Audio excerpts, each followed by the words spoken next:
Hello Martin, welcome to episode 89 of Illuminating Rounds. It's hot. How are you doing? Well, very hot, yeah. Very well though, other than that, yeah. Just got back from a tournament. We have. Yeah, how did it go? What tournament? We went to Double One, which is in Essex on the eastern side of England. And it's, great. It's a very, very good tournament, I think. Amazing value. You seem to get lots of meals included. And of course, because it's in the summer and it's in quite a nice landscaped kind of area, it's just perfect. It's just beautiful, warm weather. Yeah, lots of good friends. So Gary and Morris do a brilliant job of doing all the organisation. You're absolutely right. I mean, I think it stands out in terms of there are free teas and coffees. There are biscuits around for people. You missed the curry night, which cost everyone £10. £10, really? Yeah, we all had a curry in the student union bar. Yeah. There was pizza put on for people. There was like a chicken and pasta dinner on one night. People had to pay for the chicken and pasta. I know the pizzas are free. No, the chicken and pasta dinner was free. Yeah. Well, included in the £15 entry. Yeah. That's outrageously good value, isn't it? It was pretty good, wasn't it? I think even if I give up ASL, it's a cheap weekend. It's absolutely a cheap weekend. In fact, I met a man, an elderly man, who went there on his own. That's a sad story. You should tell that story because it's going to happen to us. He started out by going there with a group of artists once a year, very like we go there once a year as a bunch of ASL players. And this year, he was the only one that showed up. I mean, he was quite elderly. He said people have been unwell. Some people have passed away. Yeah. Joe, who runs the accommodation there, didn't tell him that he was the only one booked in. Yeah, it's a shame, isn't it? I can see in maybe 20 years' time, one of us with a solitaire ASL under our arm turns up to the thing. Turning up with a mobility vehicle, and he was a very nice gentleman, very pleasant. Reminded me very slightly of my Welsh grandfather. He had this sort of like bushy white hair. Yeah. So, well, if he's watching, maybe he'll come and play next year with us. There's always room for another white elderly male to come and play our ridiculously narrow demographic of people that just seems to attract these days. It was good. I mean, so I had Indy over for a few days before. He was brilliant. He very kindly bought me a copy of Sir Mary Glee's. I know you've got your copy as well now, so that's probably something we're going to look at very soon. Perhaps even the next episode we'll have a look at something from there. Who knows? The cow counters. That's the thing that everybody's talking about there. We can possess cows and all sorts of things. How did the tournament go for you? Well, I just had a few. I couldn't go until Friday night, so I played a couple of games with Martin Mayers. So 2 games with the same guy on Saturday, and he won both of them. Mm-hmm. And then I played Toby Pilling with a parachute scenario. He was the one landing. And that was very instructive because, I've very little experience of parachutes. And it works really well. It's a really good system. Right. So Toby won that. So in a sense, I had 3 losses, but they were all good games. And Martin's been a bit down about ASL. In fact, he's been on a little bit of a losing streak. So I kind of feel like I did my sort of charity match for Martin, lost to him a couple of times, boosted his ego a little bit. It was what was really interesting about the tournament. So what they do is they put the tournament scenarios up in advance, and they have one scenario that everybody plays as a secret scenario to try to balance out. Some people would like to practice scenarios beforehand, and some people would like to not have to feel like they're pressured to do that. So that's quite a nice way of doing it. We all played a scenario from Manila, and that was quite an interesting one. I'm trying to find the name of it now. I don't suppose you know it either off the top of your head. I wasn't even looking at things like names of scenarios this weekend. Yeah, let me try and find it. But it was really good. And I said to them, for a lot of people, that was the only time they've played. They've all bought this copy of Manila, and many people haven't played it. So I'm desperately trying to find the name of the scenario so we can talk about it with a bit of a bit of confidence because we both played it, didn't we? So let's have a look. I think it was through the breach into the fire. That sounds right. Yeah. Yes, it was through the breach into the fire. So this one was the Japanese defending, and it uses part of the wall in the on the map. So they're kind of coming through that big crazy wall. I was complaining about the massive amount of firepower that the Americans had against my poor Japanese, and then you told me, you could tell, the amount of firepower that you had to suffer. Right. So towards the end of the game, when the Americans were able to put all their stuff together, and I haven't got much left now as the defending Japanese, Martin was able to announce a 52 up 1. I think I was in a stone building. He was got a -2. 52 up 1. And even that, I kind of sort of brushed it off with like a pin or something like that, or my crew, striped or something like that. And then he immediately did another one, same 52.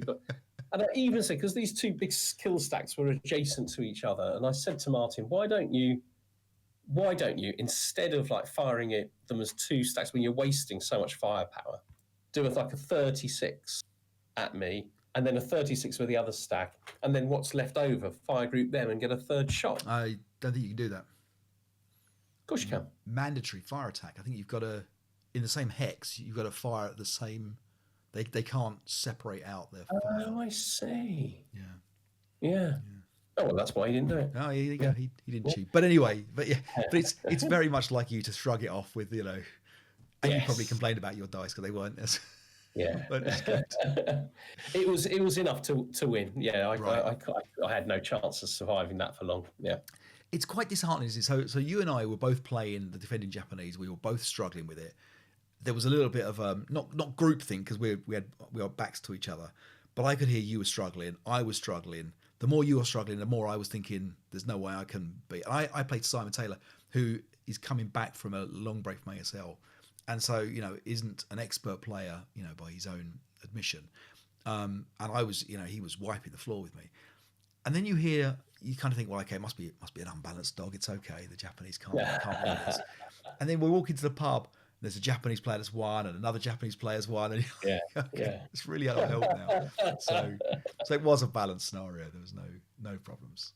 Yeah, of course it was. Yeah. But it was good fun. I played a couple of friendlies as well, and I'll dig up the names of them. But there was a flame-throwing tank, and there was the one that you played in the morning as well, which Cornell's rum ration, is it something? What was that? The ration one, Cornell's. Yes, Cromwell sounds good. Cornwall's rum ration is the scenario.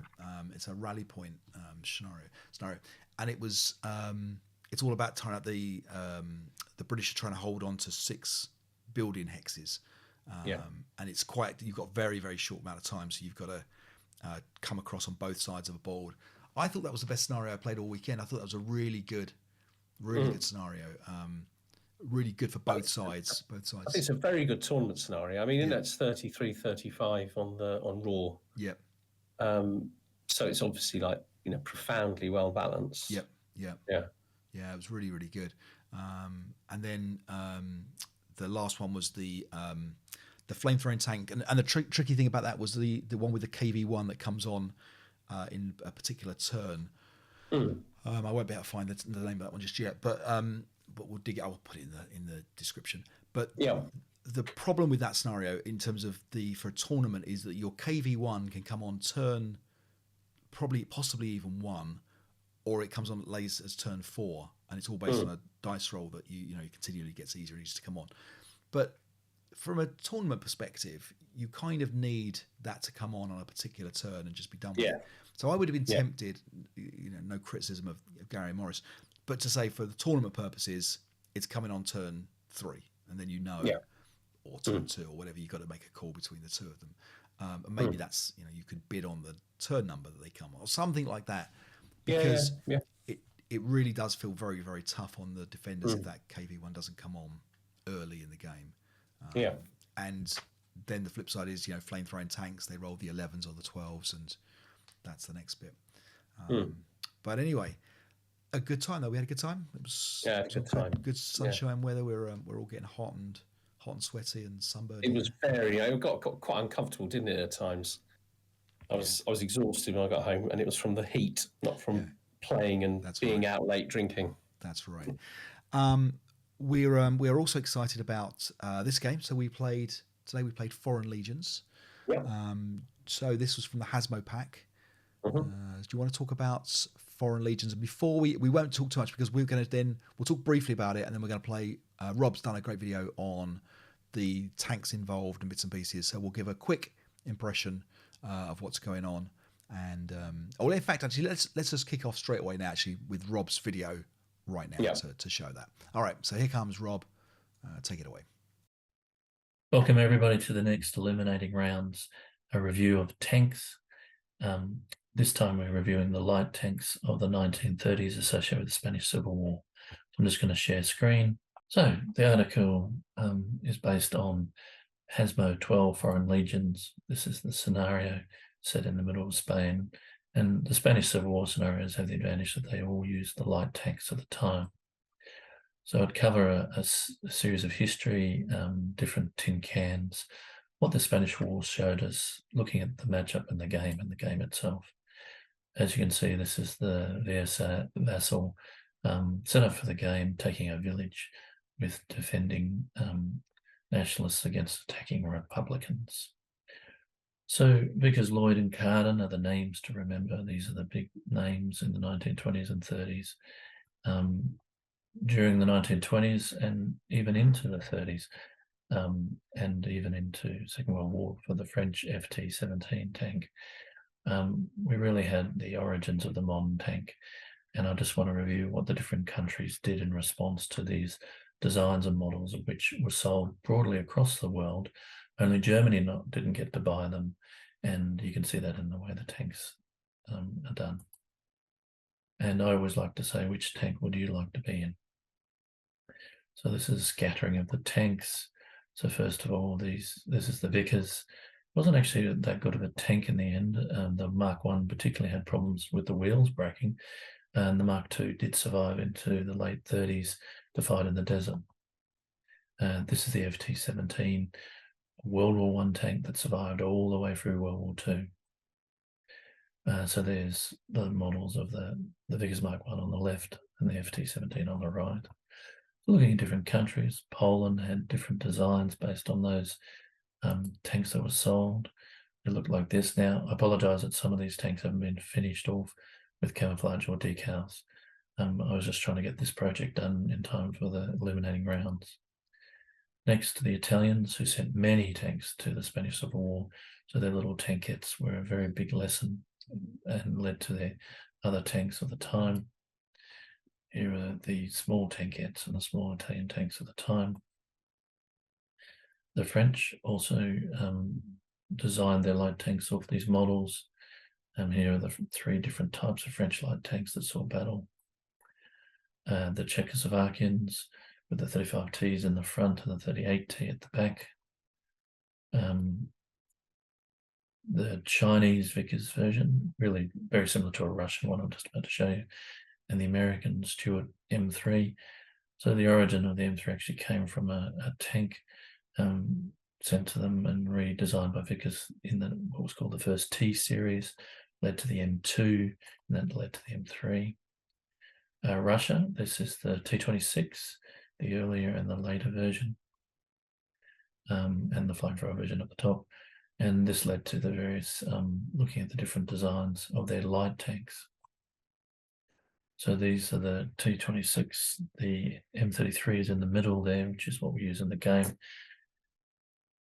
The later version on the left and the flamethrower version on the right. The tank at the back is important, and it's the BT tank. And as you can see, it's a little bit completely different design. And the first diesel run self-designed engine was designed just for a tank, and the road wheels were designed. And at some stage, I'd like to review why the BT was so important, but at this stage, we'll just continue. These are the other Russian light tanks. Looking at UK, the only one that they purchased and actually mass-produced was this Mark 6B below, and we use it in the game all the time. But they're cruiser tanks, and the Matilda up the top came from the origins of the original Vickers, but they went down that pathway. There's a Matilda and the Vickers up front and some cruisers at the back. The Germans, unique in the fact that the Panzer I was available during the Spanish War, the first of their tanks, but they did go on to develop the Panzer II, the different variants, and the Panzer III was their basic tank that they took into Poland and France and Russia. So up front here on the left is those are the Panzer Is, the different variants, command vehicle in the center there. And on the right-hand side, we see Panzer IIs of different variants and Panzer III right up the back. We also see the ammunition vehicle from France, and the Panzer I is an ammunition vehicle. So the next thing I'd like to say is before you ever play a game of tin cans, you must read this best article. So, I mean, it's 20 plus years old now, but it was absolutely the article that allows you to play tin cans and ASL so well. And it goes through a whole series of things that are just crucial that we forget when we have tin cans in a battle, how bulletproof they have, how they have crews which can attain victory conditions. They've got long-range MGs, they block ground, they can cover, they've got smoke grenades, they can freeze people. They're graded armoured assaults, these tin cans, particularly even the slow-moving ones, because the infantry only move slow anyway. And they're light for, low ground pressure for marsh. And, it stops, by playing tanks without radios, it stops you spreading them out too thin and buttoning up tanks. It stops you making them CE. And they have the same armor all around, which is, again, something unique. But recommend absolutely to read the article before you start playing this game, and I hope Martin and Dave do as well. What about what the Spanish War showed us? Well, there's a great article on the internet for you to read, but basically there's a lot of poor results from the MG tanks, using tanks and air support. And this is the concept that was called the Blitzkrieg, but in truth, the Blitzkrieg wasn't a term that the Germans actually used when they invaded Poland, France, and Russia. And if you think about the Battle of France, as this article covers, there's only 6 armoured divisions, 4 motorised divisions. So the Germans had fantastic logistics, fantastic coordination of the different arms. It was called eventually the Blitzkrieg, but it was more that they were trained to work together. Other things about the Spanish Civil War is that from the point of view of the Republicans, the T-26 is what they sent, and they sent about 281 of those. And basically, it wasn't great for infantry support because it didn't have a very large gun and just the machine gun. And it was vulnerable to anti-tank guns, so the 37L anti-tank gun. The Panzer I, they actually had a version called the Breeder, where they did actually put a 20mm cannon on it, but most of the time it's just the double machine guns as an Augay. It was a rare conversion, and they went to the Republicans. Italy sent lots and lots to the Republicans. Actually, Italy contributed the most to the Republican, and what they called tanks were really these tiny tanks I showed you. And this is very sad for Italy because the conditions they faced in Spain, they should have learned from, because they thought there was going to be like the Ethiopian War, and the high level of casualties that occurred and the lack of coordination actually were poor lessons to take into the battles in the Balkans that they eventually got into trouble with. The Germans had to bail them out, and the battles in the desert where they got into trouble with and the Germans had to battle. So there were lessons learned but not actually transposed into their tactics. What about matching up? Would you ever match a Panzer I with a T-26 M33? Well, they look really cool to match up, but the T-26 looks pretty domineering there, and it actually has a cannon on it as opposed to the Panzer Is. The T-26, as mentioned earlier, it was from the Vickers 6-ton model, which all these countries adopted, and was basically, a very mass-produced tank by the Russians, 12,000 being built. The important footnote is the concept of the fact that they stall. Okay, so this is the delay movement points, etc., etc. The Panzer 1B, they don't have the 1A in Basel. So we just go with the 1B, though. I showed you 1A and 1B. Not much difference. And they have not much going on for them. And when we have a look at the kill table, the MG only has it to kill 4, and the 45L has it to kill 10. So definitely the T-26 has it when one considers any shots that are taken. So when we match up the tanks, we look at the gains. The T-26 are kind of like stuck going down a road because they are so slow. If they actually take off-road, they would take many turns to get into the village. That's not impossible to do. But the only anti-tank defense against them is the machine guns, both on the Panzer I and infantry manned machine guns. The terrain favours defense in depth. It favours small packets like 2 or 3 Panzer Is, basically attacking any probes that the Republicans do. And if we actually put the one against the T-26, the T-26 is slower, has a red number for stall, it's radialist, but does have that good gun. The Panzer I has the restricted turret, so it's a single-man turret type thing. It has the MG as a main arm, as a negative, but it does get 2 to kill numbers, so if it does actually hit the T-26, it gets to roll twice.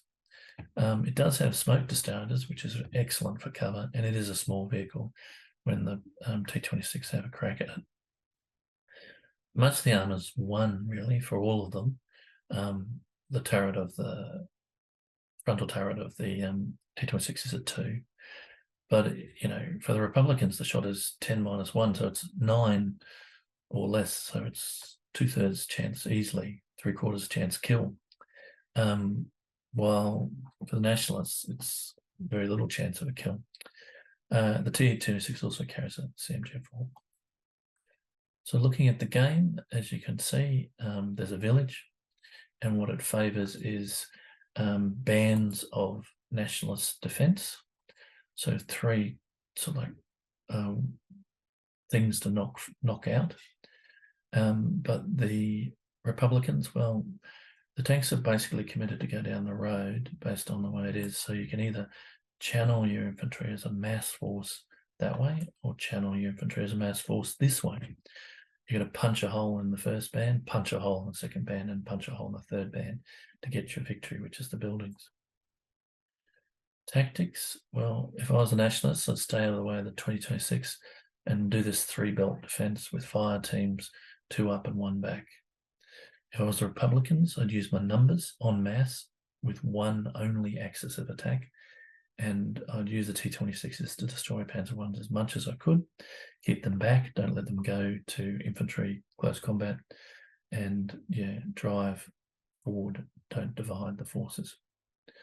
So I think it's a nice game for the time, demonstrating the combined arms using tin cans, and it's best to avoid the tank battle. So for once, I'm saying don't do tank on tank. So thank you very much again for eliminating rounds. We don't look at the tactics before we play this game, so sometimes we play it a little bit differently to how Rob. So don't think this is a demonstration of what Rob's suggesting, because quite frankly, some of the stuff we do is a bit random. So let's flick over to the scenario and have a look at what we've got going on.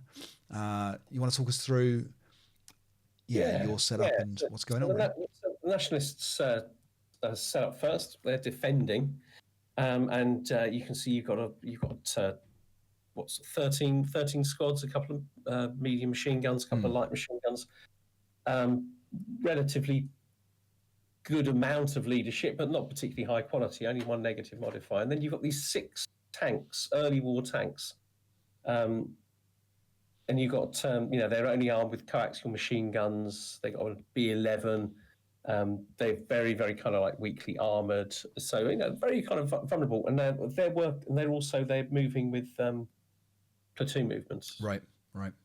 Is that right? That's right. Yeah. So yours or mine? Yours. I think they're. Let's have a look. No, they're okay. They can. They're not okay. They can float around. Right. Yeah. But yeah. Okay. And then so attacking that really is a force of 20 Republican squads. 2 8-1 leaders. They got a little bit better leadership. They got an 8-0 as well, medium machine gun, 4 light machine guns. They got quite well served with light machine guns. Now they've got much, much better tanks, but they've only got 4 of them, and they do need to move in platoons. They also have early Russian war doctrine, which I think the key thing about that is that they have to move. Hang on, which way around is it? Yeah, in first. They have to go first. They have to move first. Yeah, that's right. So you don't have a choice about that. You have to move the tanks first. But they've got a 45L, so they can very easily wreck the nationalist tanks. Right. Their armour is also very weak, but they're only facing coaxial machine gun as a kind of main armament and other light machine guns. But machine guns can certainly take out these Republican tanks. Right.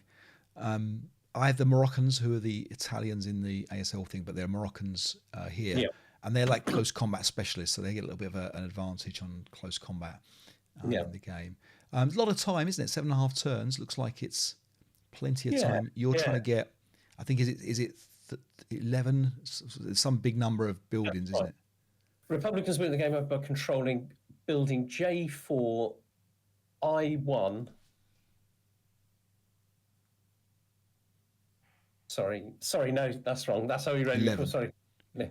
So it's J build. They have to control building J4 and 11 other buildings. Right. Yeah, that's right. Or hexes. Right. So there's a lot to do.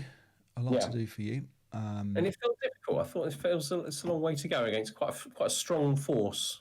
So this was probably the most line abreast attack I think I've ever seen from you. You're coming on like So Robert suggested for you to push one side heavily. Yeah.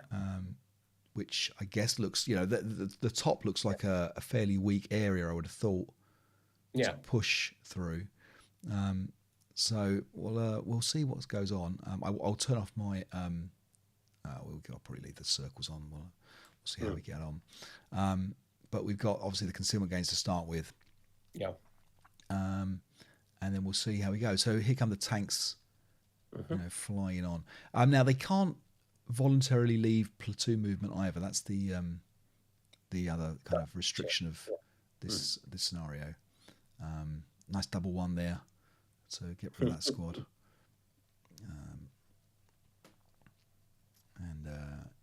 The defenders holding up well to start with. Yeah.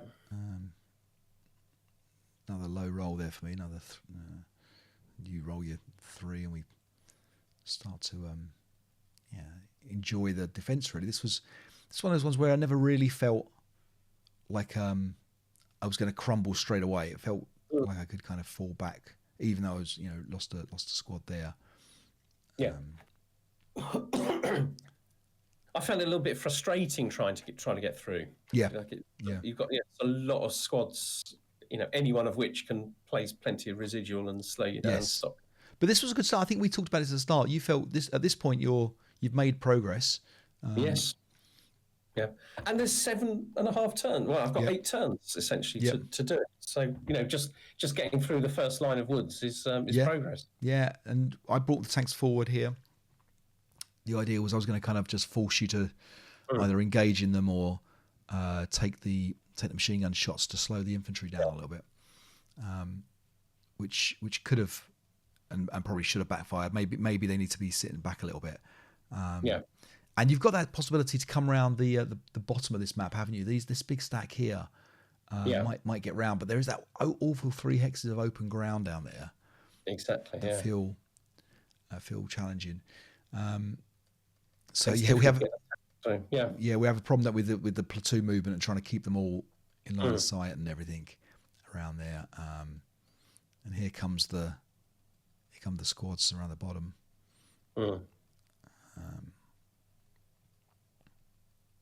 You're unlucky to mouth the first of the tanks. Exactly, yeah. So I'm kind of hoping to win this tank battle. Yep. And it's not a good start. That's right. Yeah. But you're right. If you can get shots off at them, you should beat the Panzer ones are gonna be knocked out. And I lose a tank there. Yeah, I got lucky on one of the shots there. So yeah, effectively with a main armament gone and a destroyed tank, you take one of my tanks back out again. Yeah. I'm essentially down to two tanks in a sense, aren't yes. I? Yeah. I've still got machine guns, yeah. Obviously, you've got the problem as well of having to move the tank, and you've got to pass the task checks, and you've got each time for that one. Yeah. So you do the sensible thing and bring this guy here. Now, why did that other tank not move with you? What happened there? Yeah, I don't know. Because I think that guy should have moved, so that might be a vassal bug. Because I think you did. Yeah, that tank should be there. If they should have been, he should have moved with him, shouldn't it? Shouldn't it? I don't know quite what's happened there, but we'll see what goes on. But that tank is definitely in U5.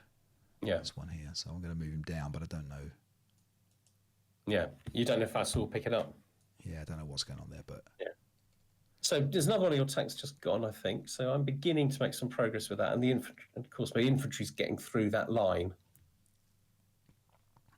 Okay, well, as soon as I move him, he's broken anyway from the tank. So yeah, so now you have the problem of the you got one malfunctioned main armament tank, and the other with the. I've only got one that's good order. Yeah, I lose my tank here. Yeah, gets recalled. You're starting to push. Yeah, but I'm able to fall back in good order, really. That's the problem I've got. Yeah, I mean, I'm still nowhere near the buildings I've got to capture. Right. Yeah, we have. You go for a close combat here, don't you? And then I managed to break you on the tank.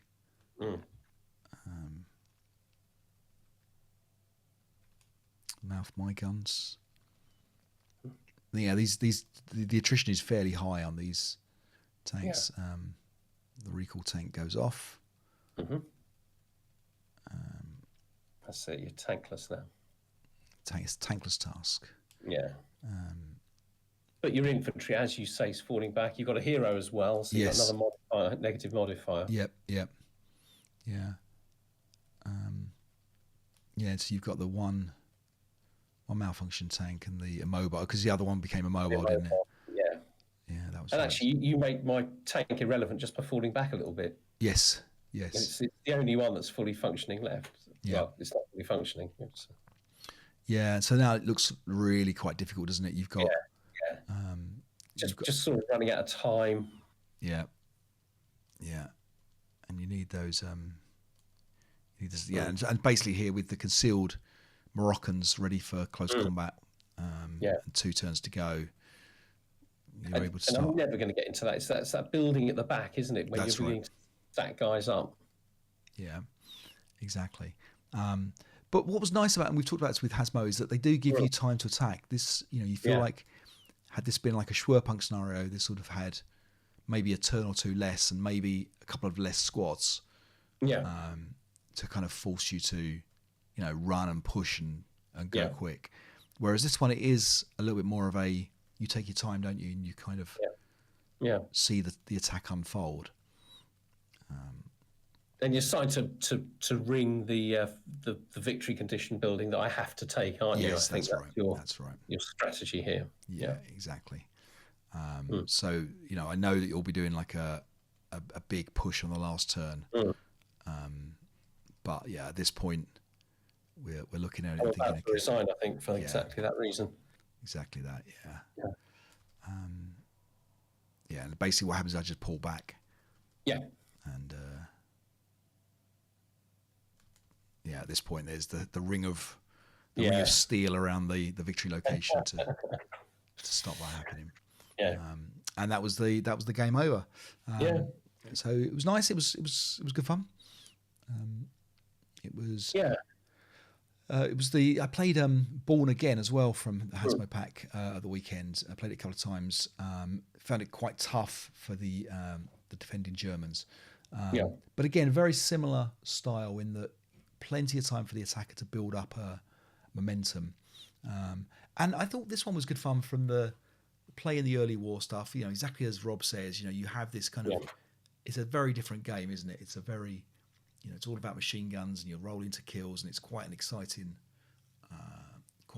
kind of game in a way. To play like this. Did you enjoy it? I did enjoy it, but I did find it hard work. I found it challenging. I mean, that's not a bad thing at all, is it? You know, there was a lot to do, a lot of ground to cover against, quite a strong force. You know, there was a lot of squads there. And actually, Rob sort of talked about how there are sort of almost like several sort of like bands of defensive terrain. So where you're able to fall back in reasonably good strength to a second position, it's almost like you're starting again. Yes. Whereas, my things were breaking, my tanks were malfunctioning and all that kind of stuff. Yeah, it was good. Very good, yeah. The challenge is that when you've got these like kind of the I guess these are allied miners, aren't they? But the broken morale 6, they don't come back hardly ever, and so a break is nearly as good as a kill with low leadership and spread out troops, and that's really quite telling, isn't it, when you're trying to push like this. But good fun. Yeah. I mean, I did sort of push both sides. Very be interesting to see how it would play, perhaps with Rob's kind of like sort of suggestion. Yes, yeah. Pushing one side. I mean, you need something on both sides, don't you? Because you need to keep them honest, as they say. But yeah. No, it was good fun. So yeah, good scenario. That's from the Uncivil War pack, the Hazmo pack number 3. So yeah, I think we recommend that pack. I think it's been good fun, and I'm sure we'll play some more from that. So thumbs up for that one again. Next up, we're going to have Toby talking about his absolute favourite topic. If ever you play Toby Pillion, put the encirclement counters to a side because you'll need them fairly quickly. So let's listen to Toby and encirclement. Okay, so continuing my fortification tips should have led me on to tunnels, but because I hadn't included them in my manual, I feel I ought to write an article on it for LFT before I divulge any secrets about tunnels in illuminating rounds. So instead, I was searching for inspiration. I saw the latest issue of View from the Trenches, and in it there's a good article by Jim Bishop where he talks about sort of what the top players tend to do more than average players. And I thought, maybe I'll go through a few of those and give some advice. And the one I'm going to do today is encirclement. I've got 3 things to say about encirclement. One is, and this is basically an error that I often come across. And many players say, "Oh no, you can't encircle. That's not how you do it." And I say, "Yes, it is." And I'm going to show you an example. Okay, so let's look at board 19, hex R5. Right.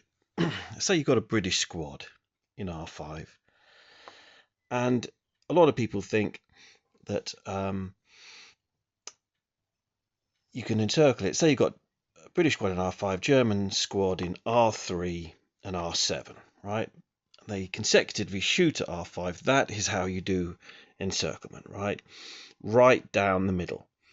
But that is not the case.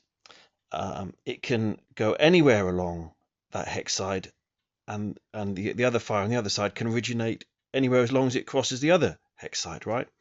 So in an extreme example, you could have, say, the German squads could be in S3, right, and S8, and because they're fire, even though you could say, well, they're not encircling, they're both to the east of R5, they're both on the same side. Well, no, their fire crosses opposite hex sides of R5, and there are 3 vertices between those line of sights, and therefore that encircles.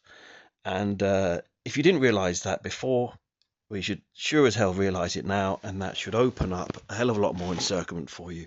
You don't just have to be exactly opposite locations to the one you're trying to encircle. Okay, so that's the first thing, and I guess lots of people know that, but I know for a fact lots of people don't realize that that's how encirclement works. Secondly, the best time to encircle, or when I do it most often, is probably in the advanced firing phase. And it's most often done when you've got AFVs. So you've shot an AFV behind the enemy, you've maneuvered into place, and one of the encircling shots is a piffling little machine gun that can't cower, from the tank, can't cower. And that starts off the encirclement, and you finish it off with hopefully a decent advancing 5 shot with some infantry. So when you're attacking and you've got some AFVs, you should be encircling enemy hexes on multiple occasions during any attack. And if you want a little thing to aim for, I'd say every time you're attacking with some AFVs, aim to at least encircle the enemy once. And if you haven't done it, if you haven't managed to encircle the enemy once, then even if you win, you failed morally. And the third tip with encirclement is when there's building control victory conditions. And we've all seen it. You're charging forwards, and you need to get that last building, but unfortunately it's got an upper level, and you even get adjacent to it. You can advance in and take him out, and if you kill him in close combat, you've won. But during his rout phase, he voluntary breaks and goes upstairs, and he wins, because even if you advance in, you don't control the building. Well, encirclement, as long as there's you haven't declared no quarter, which is why in building control scenarios, when you're attacking, almost never declare no quarter if you're the attacker. But what you can do is, he's sat there at ground level, he's hoping to rout upstairs. If you can manage to encircle him during your advanced firing phase, and you're adjacent to him with some infantry, then if he tries to rout upstairs, well, he can't do it, because he's going to surrender, isn't he? He's going to surrender to your infantry, gifting you the game. He's got to stay there, and then you've got a chance to take him out in close combat after all. So, it's remember that little tip, and that's won me several games over the years. And that's it. So, Martin, morally failed. You've morally failed a scenario if you've... Yes, that means I've morally failed 9 out of 10 scenarios that I've played in my entire ASL career, I'm sure. Do you think I should add a tick box on the scenario archive to report a game with tick to say you've morally failed too? Because there's quite a lot of those, isn't there? I do quite like what he's saying. He's saying to deliberately think about it, not just sort of, because the opportunities pop up, don't they? And they're relatively obvious when they kind of pop, but actively searching for them is the point he's making. Exactly. And I understood the rule, and I understand the rule, before I listened to Toby, but I hadn't quite twigged how extreme it can that it works. That literally 2 units on one hex row can encircle an enemy unit in a different hex row. That's quite remarkable. Yeah, good stuff. Toby, thank you very much for your tips. Rob, thank you very much for your tips as well, and your insights on the tank stuff. Patrons, we want to say thank you very much. Next time I'm going to give guys a reminder about the features you get with the Scenario Archive. I spoke to a few people this weekend who didn't realise they're patrons and didn't realise you get the fancier graphics with the scenario pages, the AFE graphics and the vehicle note numbers and the vehicle notes. And I have to say, there were more than one occasion this weekend where we were all struggling to figure out is this a Panzer 4H? Is it N? Is it? We couldn't read it because the scenarios get printed out and they're a little bit hard. And if you hover over the those scenario archive vehicle notes, you will find the vehicle number, which is actually quite helpful. So, I'm a big proponent of scenarios putting the vehicle note numbers on, but if they're not there, you have a chance of finding out that number as well. The only downside is it's really hard to have a hover over on a phone, and I don't quite know what the right answer is there. I'm sure we'll figure it out. It's a little bit tricky because hover overs don't really work very well, but with your finger and not clicking it or whatever. But that's that. Patrons, big thank you for all your support. We really appreciate it. We'll be back very soon with maybe a St. Mary Glees scenario. Yeah, I'd like that. Yeah. Okay. All right. Well, big thank you to Indy as well for helping that make that happen. Great from Morris and from Gary. Any last words, Martin? I'm going to go and I haven't even had a chance to look at St. Mary Glees properly yet because I only picked it up at the weekend. I'm going to go after we finish this. I'm going to go get the map out. The map looks great. The map looks really, really great. It goes out on a big long table. And I'll have a little look at the scenarios and have a think about what we might play next week. Then you do that, and I'll play whatever you decide. Okay. All right, that sounds like a good deal. It's the very definition of a long game of ASL. If you get that map out, you'll see. what we mean. All right, buddy. Good to speak to you again, and see you soon. Take care, everybody. Bye, everyone. Bye-bye.